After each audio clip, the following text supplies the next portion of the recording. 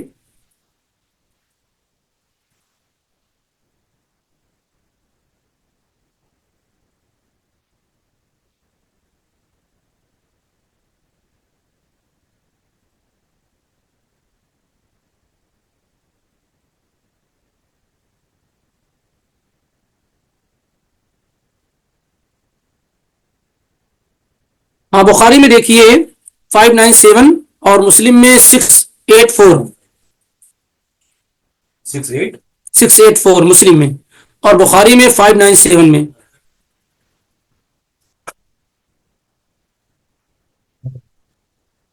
السلام علیکم. وعلیکم السلام ورحمۃ اللہ. جی شیخ صاحب، یہ اگر تمنو وقت پہ نیند ہوشار ہوئی تو سنت پڑھ کے ہی فرض پڑھنا ہے یا فرض ڈائریکٹ پڑھنا ہے؟ نہیں، سنت پڑھ کے پڑھیے، کوئی حرج نہیں ہے. اچھا جی، جزاک اللہ خیر. اسی انداز میں پڑھیے جیسے پڑھی جاتی ہے. اب جیسے السلام علیکم شیخ صاحب، ہم تلاوت کر رہے ہیں، جیسے سجدے تلاوت آتا ہے تو اس ٹائم پہ ممنوع وقت میں سجدے تلاوت کرنا سجدے تلاوت کر سکتے ہیں، صرف نماز پڑھنے سے منع کیا گیا ہے. سجدے تلاوت کر سکتے ہیں.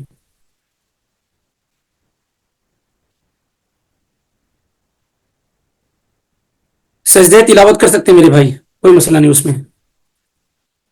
نمازوں کا جو وقت سجدے تلاوت نماز نہیں ہے، یہ سب سے پہلے اس کو سمجھ لیں. اسی لیے اس کے لیے وضو کا ہونا، قبلہ رخ ہونا، یہ سب کوئی چیز ضروری نہیں ہے. سجدے تلاوت یہ نماز نہیں ہے، سجدہ کیا جا سکتا ہے. سوال ہے کہ ایک اور ایک سوال ہے، جیسے کہ عمرہ کا ماحول ہے، اب عمرہ جاتے ہیں، جیسے کہ طواف کے دوران اگر کسی کا وضو اڑ جاتا ہے تو وہ ہجوم پر رہتا ہے، اس ٹائم پہ بندہ کیا کرے؟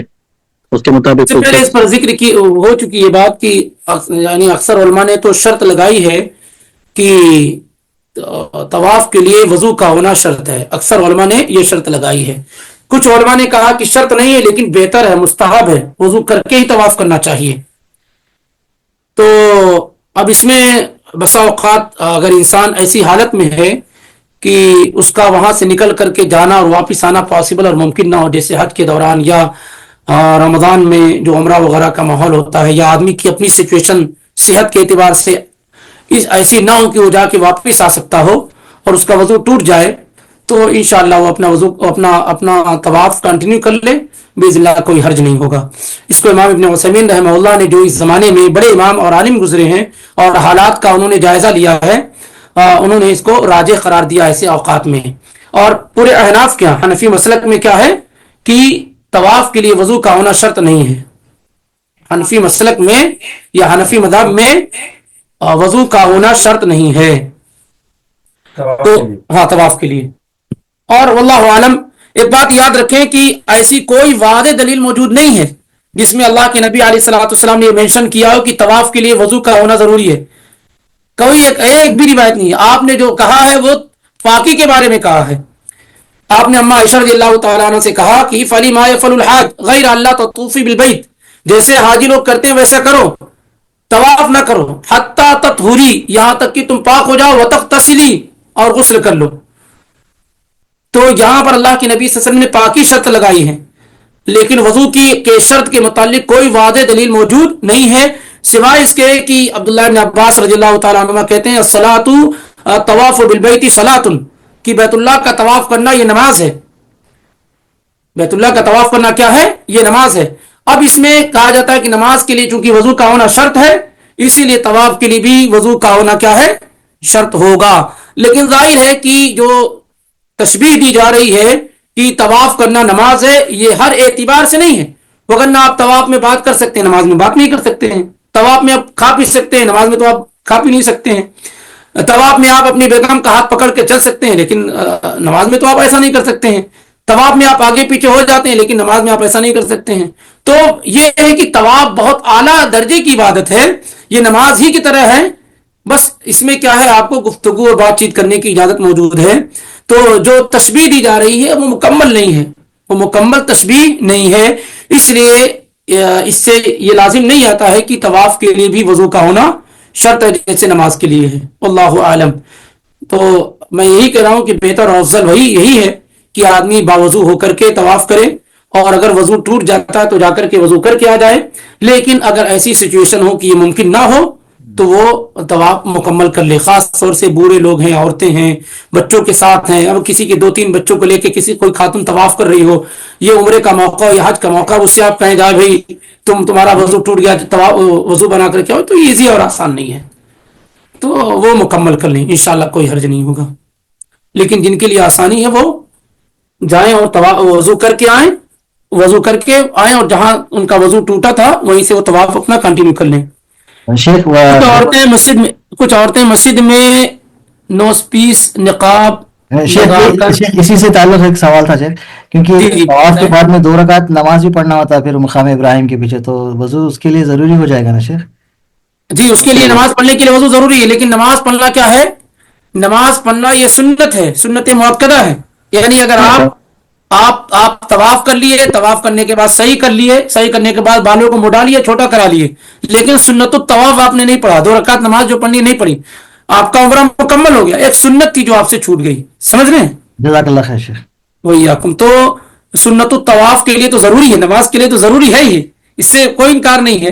لیکن جیسے مثال کے طور پہ میں اس سے پہلے بھی مثال دے چکا ہوں، چونکہ اتنی ساری خواتین میں کسی کے ساتھ معاملہ آ سکتا ہے کہ کوئی خاتون ہماری، کوئی بہن ہماری، کوئی ماں ہماری، کوئی بیٹی ہماری طواف کا 7 چکر مکمل کرتے ہی اس کو مینسز آنے شروع ہو گئے اور اس نے ابھی نماز نہیں پڑھی ہے، تو کیا کرے؟ وہ جائے صحیح کر لے اور اسی طریقے سے اخیر سے بال کو پور کے برابر کر لے، اس کا عمرہ مکمل ہو گیا. نماز نہ پڑھے وہ، اس کا عمرہ مکمل ہو گیا. تو نماز یہ سنت ہے، اگر کوئی چھوڑ دیتا ہے یا چھوٹ جاتی ہے تو اس سے اس کا عمرہ مکمل ہو جاتا ہے، بس اجر و ثواب میں کمی ہو جاتی ہے.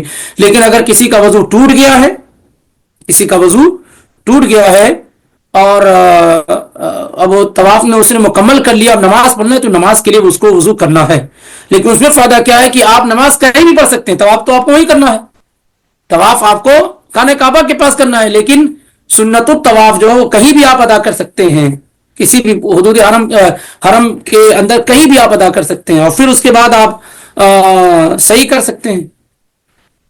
تو طواف اگر مکمل ہو گیا ہے اور اس کے بعد آپ کا وضو نہیں رہا ہے تو آپ جائیے اور وضو کر کے پھر نماز وہ ادا کرنے کی کوشش کیجیے. شیخ صاحب ایک سوال ہے، ایک عورتوں جانب سے ہے، طواف میں عورتیں اپنا چہرہ چھپائیں گی یا چہرہ ظاہر کریں گی؟ دیکھیے جب عورت طواف نہیں، جب عورت احرام باندھ لیتی ہے نا، جب عورت احرام باندھ لیتی ہے حج اور عمرے کا، تو پھر اس کے لیے یہ ضروری ہے کہ وہ چہرہ کھلا ہوا رکھے. سمجھ رہے ہیں؟ اس کے لیے ضروری ہے کہ وہ چہرہ کھلا ہوا رکھے. لیکن ہماری اور آپ کی ماں ام المومنین عائشہ صدیقہ رضی اللہ تعالیٰ عنہ کہتی ہیں کہ ہم چہرہ کھلا ہوا رکھتے تھے، لیکن جب اجنبی مردوں کا گزر ہوتا تھا تو ہم چہرے کو ڈھانپ لیا کرتے تھے. ہم کیا کرتے تھے؟ چہرے کو ڈھانپ لیا کرتے تھے، اور جب وہ چلے جاتے تھے پھر چہرہ کھول لیتے تھے. ایسے ہی ان کی بہن اسما بنت عمیس، اسما بنت ابو بکر رضی اللہ تعالیٰ عنہ کہتی ہیں کہ عورت جو ہے ایسے موقع پر چہرہ کھلا رکھے گی، لیکن اجنبی مردوں کا گزر ہوگا تو چہرے کو ڈھانپ لے گی. تو جہاں پر اجنبی مرد نہیں ہے وہاں عورت چہرہ کھلا رکھے گی، اور جہاں پر اجنبی مرد ہیں، جیسے ابھی حرم میں آپ کسی بھی وقت جائیں گے اجنبی مرد موجود رہیں گے، تو ایسے میں عورت جو ہے چہرے کو اپنے ڈھانپ کے رکھے گی، لیکن نقب نہیں لگائے گی. نقب جانتے ہیں نا، ابھی جو عام طور سے پٹی نوز پیس لگاتی ہیں نا عورتیں، جیسے ڈاکو لوگ لگاتے تھے، اسی سے نقب زنی بولتے ہیں نا. ڈاکو لوگ کیا کرتے تھے؟ صرف آنکھیں کھول کر کے باقی پورا ڈانپ لیتے. تو وہ نہیں کریں گی، کیونکہ حدیث میں منع کیا گیا ولا تنتقب المرأة، عورت نقب نہ لگائے. پھر وہ کیا کرے گی؟ جو چادر ہوتی ہے نا نقاب کے اوپر، جو دوپٹہ ہوتا ہے اسی کو گرا لے گی، اسی کو کیا کرے؟ گرا لے گی، اور پتلا ہوتا ہے اس سے سامنے نظر بھی آتی. لیکن نقب والی جو شکل و صورت ہے نا وہ نہیں کرے گی ایسے موقع پر بھی. واضح ہے؟ جی جزاک اللہ خیر. یہ کیا سوال ہے؟ کچھ عورتیں مسجد میں نوز پیس، اچھا یہی ہاں نہیں جی، عورتیں کچھ عورتیں احرام کی حالت میں اگر پڑھتی ہیں اور مسجد حرام میں، مسجد نبی میں نماز پڑھنی تو چہرہ چھپا کر رکھیں گی. پھر چہرہ کیا ہے؟ نارمل مسجد میں تراویح کی نماز میں تراویح کی نماز میں اگر ہے عورتوں کا پورشن ہے، مرد نہیں ہے وہاں پر، تو عورتیں چہرہ کھلا رکھیں گی، اور عورتوں کا عورتوں سے کیا پردہ؟ تو ایسی صورت میں نماز ہو جائے گی کیسے؟ یہ عورتوں کے سیکشن کی بات ہو رہی ہے، عورتوں کے سیکشن سے سوال ہے.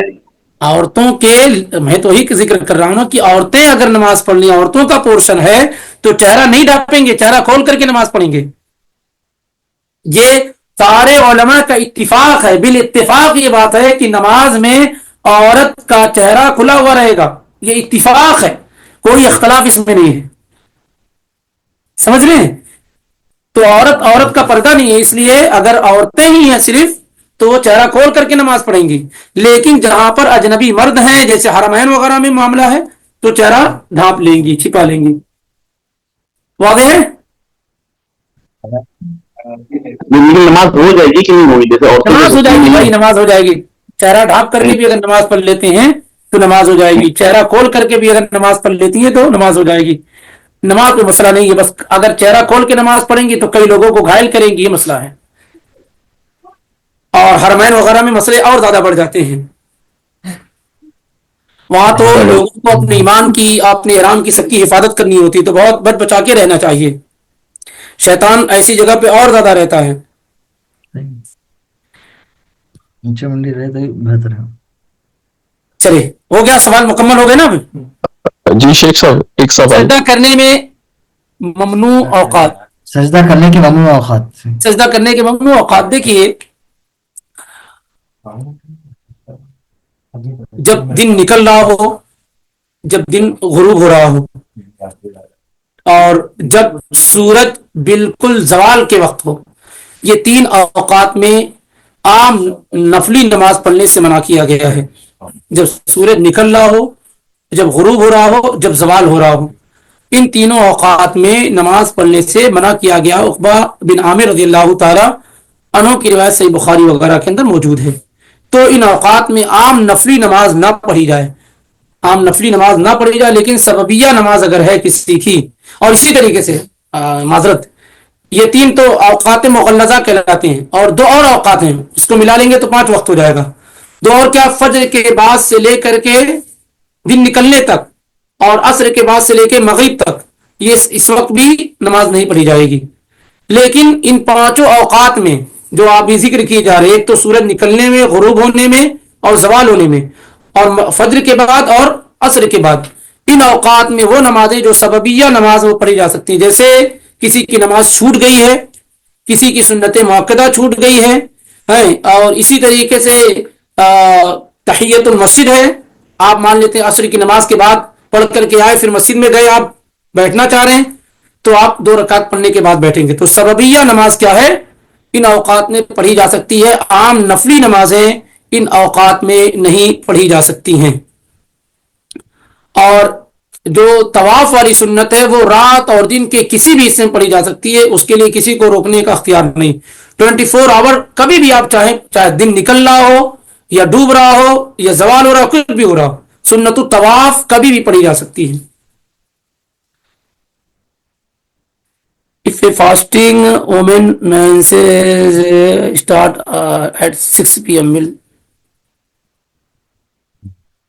دیکھیے، اگر کسی خاتون کے ساتھ ایسا ہو جائے کہ افطار کے یعنی مغرب سے 5 منٹ پہلے ہی مینسز آنے شروع ہو جائے تو اس کا وہ روزہ بریک ہو گیا، ٹوٹ گیا.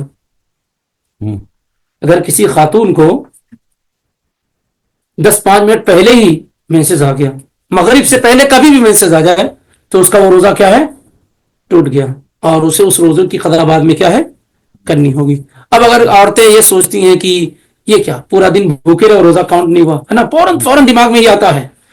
میرے بھائیوں بہنوں، یہ اجر ہم اللہ سے لینے والے ہیں، اور وہ ہماری نیتوں کے اعتبار سے کیا ہے؟ اجر دینے والا. کبھی کبھی ہم نہ کر کے اتنا اجر پا جاتے ہیں جتنا کرنے والے کو بھی نہیں ملتا ہے. جیسے سفر کے موقع پہ جو واقعہ ہوا تھا کہ صحابہ میں 2 گروپ تھا، ایک روزہ رکھنے والوں کا، ایک نہ رکھنے والے. جو روزہ رکھنے والے تھے بالکل سخت گرمی کی شدت بیٹھ گئے، اور جو روزہ نہیں رکھنے والے تھے وہ کیا کیے؟ خوب خدمت کیے. تو نبی علیہ الصلوۃ والسلام نے کہا کہ روزہ نہ رکھنے والے اجر میں کیا ہے؟ بڑھ گئے. تو یہ جو خاتون جن کا روزہ ٹوٹ گیا ہے